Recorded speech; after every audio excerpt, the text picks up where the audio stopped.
Crise e inflação em alta intensificam a migração de alunos da rede privada para as escolas públicas. Um movimento que pode ajudar na discussão sobre a qualidade do ensino.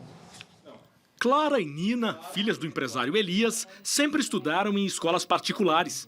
Mas este ano a situação mudou. A gente estava com uma dificuldade econômica e a gente não viu outra saída que não passar por uma escola pública. A notícia preocupou as jovens. Eu fiquei com bastante medo, assim, de entrar numa escola pública. Eu não sabia como que era, se era muito diferente da minha. Uma pesquisa do Ibope apontou que 13% dos entrevistados tiraram os filhos da rede privada no prazo de um ano. No ano passado, 195 mil alunos migraram da rede particular para a rede pública de ensino no estado de São Paulo.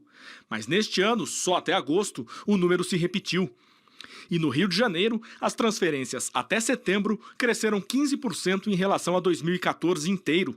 A chegada de novos alunos deve permitir uma saudável troca de experiências. E a expectativa é que isso possa, de alguma forma, contribuir para melhorar a qualidade da escola pública. Na última edição do IDEB, Índice de Desenvolvimento da Educação Básica, as escolas particulares paulistas tiraram 5,6 no ensino médio, contra 3,7 da rede pública. E mudar as notas envolve também os pais, diz a diretora dessa escola pública, uma das melhores no estado de São Paulo. Se nós vemos que tem uma preocupação, se esse aluno está precisando de um acompanhamento maior, a gente chama os pais, tanto para a questão de aprendizagem quanto a questão disciplinar. A gente procura ter essa ação. Para os amigos João Pedro, Vinícius e João Gabriel, deixar a escola particular foi uma experiência positiva. Em questão de conteúdo, não tem tanta defasagem assim, não. Eu me interessei bastante pela proposta daqui, porque é um período integral e é uma coisa que eu nunca tinha experimentado na minha vida. Qualquer aluno que chega aqui vai trazer alguma coisa de novo, porque cada um tem suas próprias experiências, né? Priscila Cruz, boa noite. Obrigado pela presença aqui no Jornal da Cultura. Essa migração da escola particular para a escola pública pode ajudar no ensino público, na melhoria desse ensino público, né? Boa noite, William. Boa noite a todos. Pode ajudar. Eu acho que a gente viu na matéria elementos bem interessantes, né? Primeiro, o rompimento de um certo preconceito que as alunas tinham com a escola pública. E olha, realmente a gente tem escolas públicas excelentes no Brasil. Claro que a média ainda é muito ruim, mas a gente vê avançando. Então, acho que tem que quebrar mesmo, é importante que isso aconteça. Um outro elemento também que apareceu na matéria é a oferta de educação em tempo integral, que é muito maior entre as escolas públicas, que é uma ferramenta importante para a gente também conseguir avançar.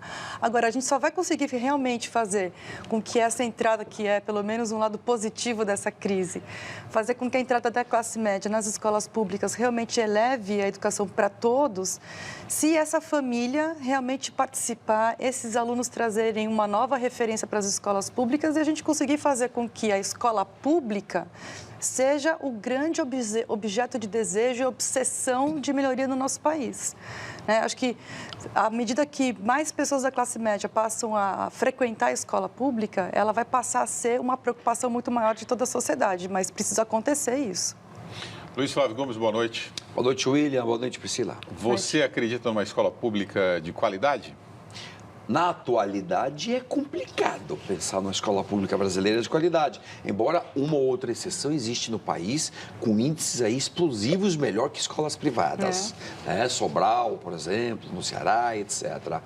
Mas, William, o que eu realçaria aqui é o seguinte, complementando o que a Priscila disse. Eu estudei escola pública. Eu ia te fazer essa pergunta. Eu estudei escola pública. Fui a última turma. Por quê? E éramos todos juntos, classes de baixo com classe média com os ricos da nossa cidade. Embora não houvesse tanto rico lá na minha cidadezinha de Sudiminúcie.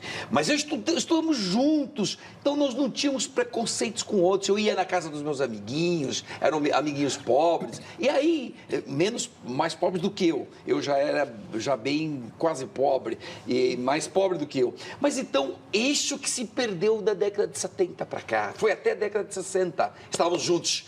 E aí, qual o problema disso? Que quem conseguiu ir para a escola privada começou a ficar com preconceito de pobre. É terrível, incrementou muito o preconceito contra pobre quando nós deixamos de estudar juntos. Então, estudar juntos é uma coisa positiva nesse aspecto também. E acho que até complementando aqui a fala do Luiz, Acho que você pegou uma coisa muito bacana, que é o seguinte, a escola tem como função, obviamente, aumentar a aprendizagem, garantir a aprendizagem de português, matemática, ciências. Mas é muito função da escola garantir outras aprendizagens, como saber conviver, saber trabalhar em equipe. Então, eu acho que, de fato, ter essa diversidade de perfis na escola é muito positivo para todo mundo. Olha, vamos aqui a participação dos nossos telespectadores. O Lucas aqui pelo WhatsApp, o Lucas de São Paulo. Está faltando investimento ou planejamento? As duas coisas. As duas coisas. As duas coisas. É difícil você separar, até porque não tem gestão sem financiamento, sem recurso, e sem gestão com recurso também não vai acontecer nada. Então, a gente precisa avançar nos dois temas no Brasil, né? O investimento por aluno ainda é muito baixo, se comparado com outros países. Como porcentagem do PIB, a gente ainda está mais ou menos na média da OCDE, mas por aluno, porque a gente é um país que tem muito aluno, a gente tem 50 milhões de alunos no Brasil, o investimento per capita ainda é pequeno. Mas precisa fazer mais com o que a gente tem também, William, porque eu acho que a gente ainda tem muito desperdício, muita ineficiência, a gente ainda patina nas políticas e, principalmente, tem muita descontinuidade. Né? Muita coisa é iniciada, depois entra o novo gestor, o novo prefeito, governador, ministro, e aí tudo volta para trás. E como educação a gente não pode ter esse tipo de descontinuidade, ela acaba sendo muito prejudicada, por isso que essa melhoria tem sido tão lenta no Brasil. O Luiz, a Sônia Ronrique aqui pelo Facebook, eu estudei em escola pública e era excepcionalmente boa, mas faz muito tempo a escola decaiu em 1969, como você bem disse, de lá para cá as coisas pioraram. O André Luiz Ferraz está fazendo uma indagação aqui, que sempre eu vejo essa mensagem no Facebook e no Twitter. Ele fala o seguinte: escola pública de qualidade é possível. Eu vejo o exemplo dos colégios militares de todo o Brasil. Por que ele cita esse exemplo? Porque lá a disciplina é rigorosa? Há alguma diferença nisso? Tem diferença. Assim, muitos colégios têm seleção prévia. Então, aquilo que a gente está olhando, olha, a escola pública e privada, quando a gente vai olhar só a qualidade da escola, a gente não tem muita diferença no Brasil. O resultado final é diferente porque o socioeconômico dos alunos é muito diferente. Então, óbvio que um aluno que tem livro em casa, que tem um vocabulário mais rico, né, porque tem uma educação que acontece fora da escola. Ele está exposto a eventos culturais, esportivos, isso tudo ajuda a escola. Então, qualquer escola que faz seleção, seja por renda, por desempenho, vai ter um resultado final melhor. Agora, disciplina, ordem, você ter boa gestão, você saber que vai ter professor naquele dia, que vai ter todos os professores, que vai ter um coordenador pedagógico, que vai ter um diretor que vai acompanhar os resultados, obviamente faz resultado. Mas não é por ser militar ou não. Disciplina, gestão, boa gestão, ela deve acontecer em qualquer tipo de escola.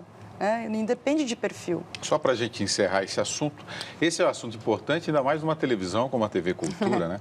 Professor Luiz aqui, ele está dizendo, escola pública melhorando porque a classe média está migrando para ela. Não é um raciocínio preconceituoso? Não é.